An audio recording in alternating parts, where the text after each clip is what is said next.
Hi guys, இனி நம்ம பார்க்க போகிற டாபிக் என்னென்னா கேஸ் கட்டிங் சேஃப்டி. இப்போ கேஸ் கட்டிங்னா என்னென்னா, நார்மலாக இப்போ நம்ம மெட்டல் கட் பண்ணுவோம். அது எப்படி கட் பண்ணுவோம்னா, ஆக்சிஜன் அண்டு ஃபியூயல் கேஸு, அசிட்லின் சிலிண்டராக இருக்கலாம், அதை யூஸ் பண்ணி நம்ம ஸ்டீலெலாம் கட் பண்ண முடியும். மெயினாக இது எங்கெங்கெல்லாம் யூஸ் பண்ணுறாங்கன்னா, இந்த case cutting active fabrication work ஷாப்பில் யூஸ் பண்ணுறாங்க, அப்புறம் ஷிப்யார்டு, அப்புறம் கன்ஸ்ட்ரக்ஷன் சைட்டு, அப்புறம் மெயின்டெனன்ஸ் ரிப்பேர் ஒர்க்கு, அந்த இடத்துலலாம் யூஸ் பண்ணிகிட்ருக்காங்க. மெயினாக இப்போ ப்ரீ ஒர்க் ப்ரிப்ரேஷன் என்ன பண்ணணும்னா, ஒரு சிங்கிள் மிஸ்டேக் ஹேப்பன் ஆனாலும் சிலிண்டர் பிளாஸ்ட் ஆகிடும், எக்ஸ்ப்ளோஷன் ஆகும்.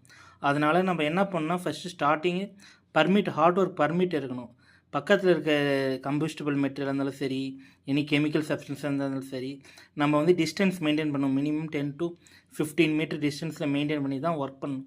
இதில் மெயினான காம்போனன்ட்ஸ் என்னென்ன இருக்குன்னா, pressure regulators, oxygen cylinder, fuel gas cylinder, acetylene, hoses, அப்புறம் கட்டிங் டார்ச்சு, அப்புறம் ஃப்ளாஷ்